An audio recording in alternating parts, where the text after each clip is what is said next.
On March 11, 2011, a powerful earthquake struck Fukushima, Japan. Then 45 minutes later caused a giant tsunami to hit the Fukushima Daiichi power plant. The devastation from the earthquake and the tsunami were immense, but pale in comparison to the damage that the nuclear radiation leaking from the Fukushima power plant is doing. The famous physicist Michio Kaku was interviewed by Nightline soon after the disaster. He said a meltdown was likely, and we were approaching the point of no return. Should that Japanese reactor in fact melt down? Joining me, ABC News consultant, physics professor Michio Kaku. Professor, we've seen the helicopters dropping water on the site. If that doesn't work, what's next? That helicopter dropping borated water is like a squirt gun trying to put out a forest fire. Too little, too late. I think we're extremely close now to the point of no return. Just a few more slight glitches, and we're going to be in an uncontrolled breach of containment. That is a Class 7 accident. That is a full-scale Chernobyl. As it turns out, TEPCO, the company that owned the Fukushima power plant, lied and downplayed the severity of the problem. Meltdown did occur. In fact, there was 3 total meltdowns from the beginning. Michio Kaku did the following interview only a few months after the accident. Thanks for joining us. Do they have control of the situation at the site? No. It's still a ticking time bomb. Realize that after the big Sumatra tsunami, 90 days after, 3 months after that, there was a huge aftershock. If they have another aftershock, and they're not in cold shutdown yet till next year, the accident could start all over again. It's like hanging by your fingernails. Yeah, it's stable, but you're hanging by your fingernails. Americans think this crisis is over, or that some even think that maybe it's solved or it's contained. It's not. What's happening right now? In the last 2 weeks, everything we knew about that accident has been turned upside down. We were told 3 partial meltdowns, don't worry about it. Now we know it was 100% core melt in all 3 reactors. Radiation, minimal that was released. Now we know it was comparable to the radiation at Chernobyl. And as far as evacuation, yeah, 12 miles, that's it. You don't have to evacuate beyond 12 miles. Now they find hotspots, 4 hotspots outside the evacuation zone. 34,000 school children now have radiation badges when they go to school. Kindergartners with radiation badges. Down to 4 years of age. Can you imagine that? Kindergarten kids with radiation badges going to school.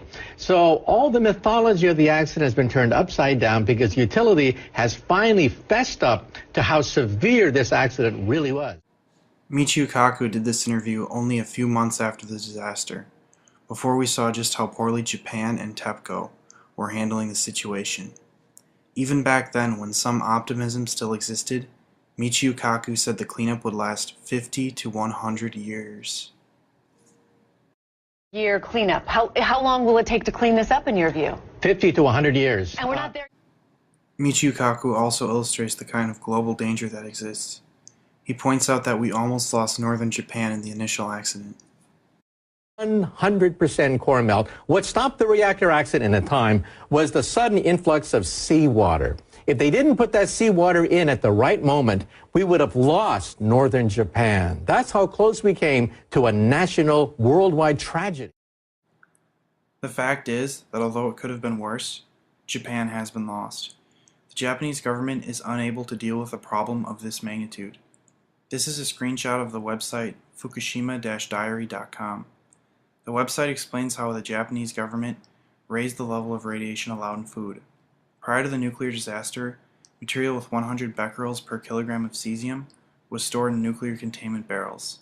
Now 100 becquerels per kilogram is the safety limit for food. Food is becoming radioactive. A grocery store in Seoul has a radiation detector, known as a Geiger counter, for their customers. TEPCO only recently admitted contaminated groundwater is seeping into the Pacific Ocean every day, worrying those beyond the shores of Japan. This supermarket in the South Korean capital has provided a Geiger counter for customers so they can test the fish they're buying. They no longer import from Japan, but given the close proximity, some customers are still concerned. This Seoul resident says, "I buy fish here precisely because they have this radiation detector. But I don't really know if it's safe or not. I can only base my decisions on the labels." The ocean is becoming radioactive and the animals are dying. In October 2013, a Canadian news outlet, the Vancouver Sun, reported that a $32 million commercial fishery had, quote, inexplicably and completely collapsed this year on the BC coast. The sardine fleet has gone home after failing to catch a single fish, end quote. Other animal populations such as starfish and seals are also collapsing.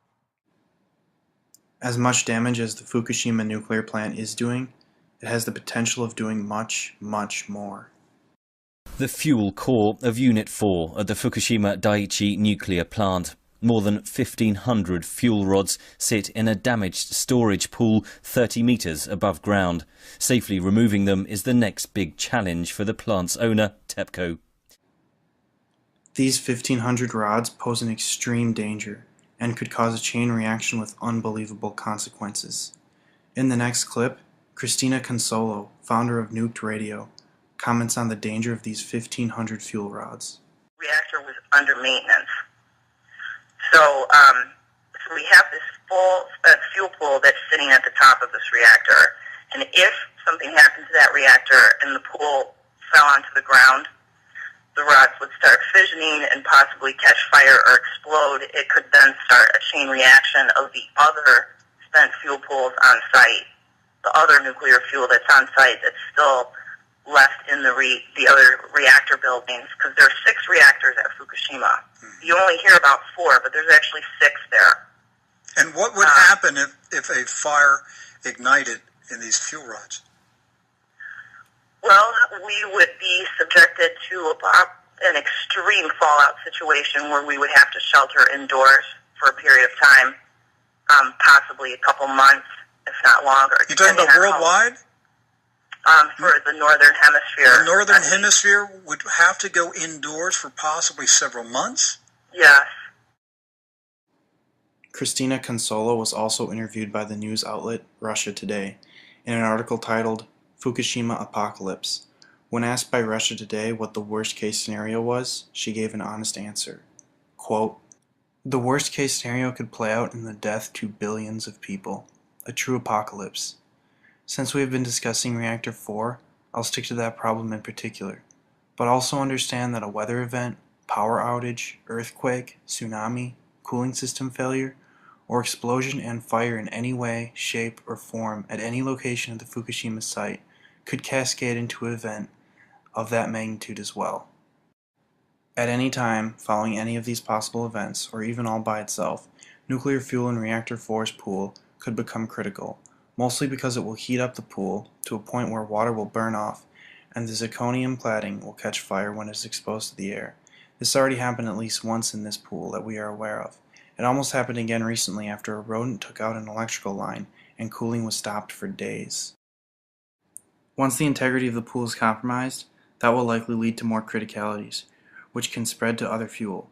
The heat from this reaction would weaken the structure further, which could then collapse the contents of the pool, end up in a pile of rubble on the ground. This would release an enormous amount of radioactivity, which Arnie Gunderson has referred to as a, quote, gamma shine event, without precedence, and Dr. Christopher Busby has deemed a, quote, open-air superreactor spectacular. Fukushima has the potential to destroy life on Earth. It is the ultimate catastrophe.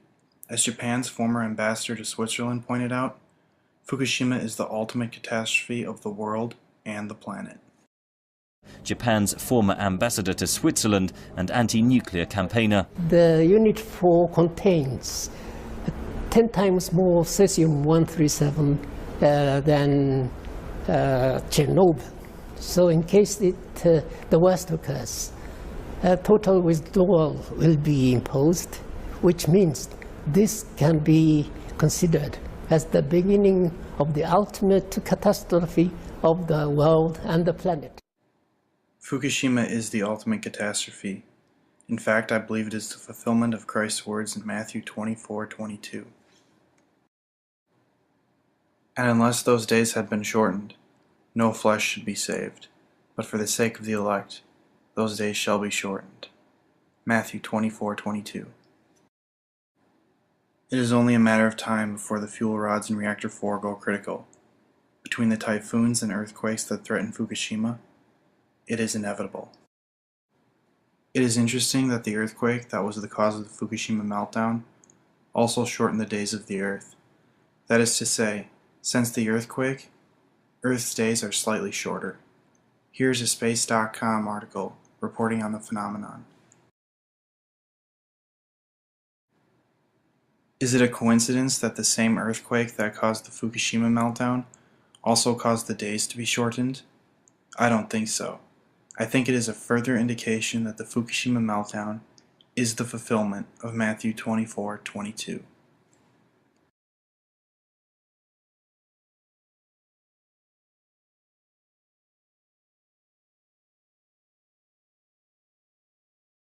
It's a Class 7 accident. That is a full-scale Chernobyl.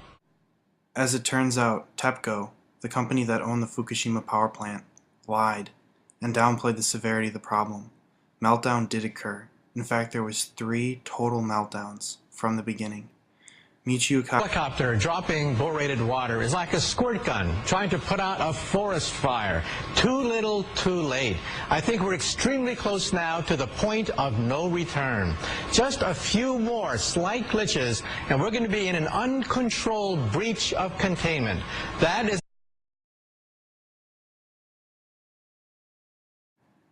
On March 11, 2011, a powerful earthquake struck Fukushima, Japan. Then 45 minutes later caused a giant tsunami to hit the Fukushima Daiichi power plant. The devastation from the earthquake and the tsunami were immense, approaching the point of no return. Should that Japanese reactor in fact melt down? Joining me, ABC News consultant, physics professor Michio Kaku. Professor, we've seen the helicopters dropping water on the site. If that doesn't work, what's next? But pale in comparison to the damage that the nuclear radiation leaking from the Fukushima power plant is doing. The famous physicist Michio Kaku was interviewed by Nightline soon after the disaster. He said a meltdown was likely, and we were approaching